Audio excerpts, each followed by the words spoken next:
আপনি যদি সরকারি কর্মচারী বা পেনশনার হয়ে থাকেন তাহলে আপনার রেশনে কিন্তু এবার কোপ পড়তে চলেছে। সর্বশেষ নির্দেশিকা অনুযায়ী যারা সরকারি কর্মচারী বা পেনশনার আছেন তাদের কিন্তু এবার ভেরিফিকেশন হবে।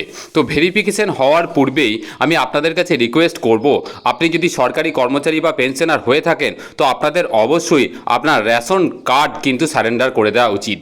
কিভাবে ঘরে বসে নিজের মোবাইল থেকে এই রেশন কার্ড খুব সহজেই সারেন্ডার করবেন তার পুরো পদ্ধতিটা সংক্ষেপে আমি আপনাদের সামনে তুলে ধরার চেষ্টা করছি।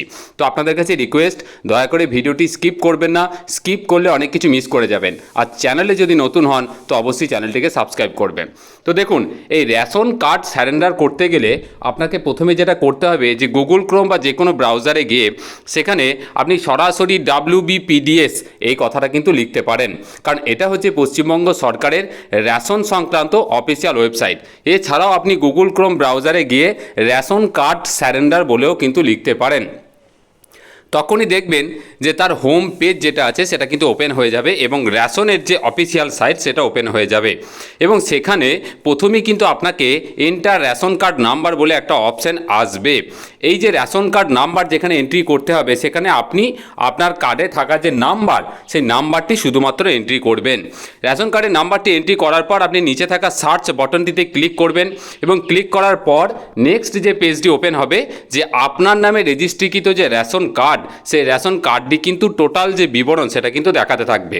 প্রথমে সিরিয়াল নাম্বার, নাম, gender, date of birth, Aadhaar card number, mobile number এবং কার্ডের স্ট্যাটাস যেটা অ্যাক্টিভ কি অ্যাক্টিভ নেই সেটি দেখাবে এবং এর সাথে সাথে কি বলবে না আপনার আধার সংযুক্ত মোবাইল নম্বরে কিন্তু একটা ওটিপি যাবে এবং তার সাথে এর বাঁদিকে যে বক্স আছে চেক বক্স সেটাকে ক্লিক করবেন এবং ক্লিক করার পর কি করবেন না আমি UIDAI দ্বারা আমার আধার অনুমোদনকে কিন্তু অনুমতি দিচ্ছি।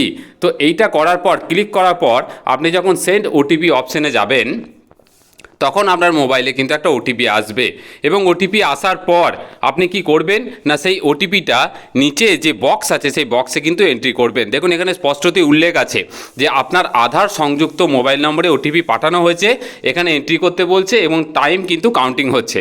যখনই আপনি ওটিপিটাকে এন্ট্রি করবেন তখন কিন্তু এটা অটোমেটিক্যালি কি হবে না পরবর্তী পেজ বা নেক্সট পেজে কিন্তু চলে যাবে এবং নেক্সট পেজে যাওয়ার পর দেখুন এখানে আপনার ডিটেলস দেখাচ্ছে, সমস্ত কার্ডগুলো দেখাবে।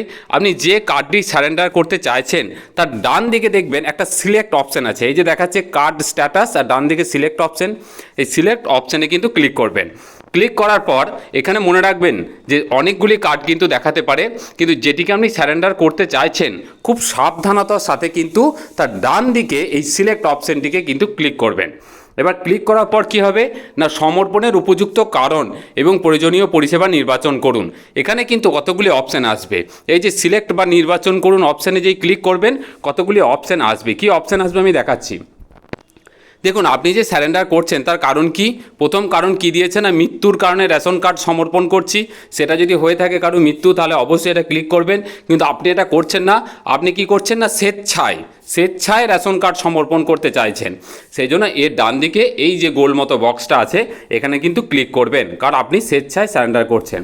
করার সাথে সাথে কি দেখুন একদম একটা পপ আপ চলে আসবে, ইওর ডেটা সাকসেসফুলি আপডেটেড, মানে আপনার কাজ কিন্তু সম্পন্ন হয়েছে এবং সারেন্ডার সার্টিফিকেট এখান থেকে কিন্তু অটোমেটিক্যালি ডাউনলোড হয়ে যাবে এবং আপনি এটা সারেন্ডার করে দেবেন। গভর্নমেন্ট অফ ওয়েস্ট বেঙ্গলের সারেন্ডার সার্টিফিকেট কিন্তু এখান থেকে পেয়ে যাবেন। তো এইভাবে খুব সহজেই ঘরে বসে মোবাইল থেকে আপনি আপনার রেশন কার্ড কিন্তু সারেন্ডার করতে পারেন। আপনি যদি সরকারি কর্মচারী হয়ে থাকেন তাহলে অবশ্যই বলবো, পেনশনার হলেও অবশ্যই বলবো যে অবশ্যই এইভাবে যত তাড়াতাড়ি সম্ভব আপনার কার্ডটিকে সারেন্ডার করে দিন। এই ছিল আপডেট, খুব ভালো থাকবেন, ধন্যবাদ।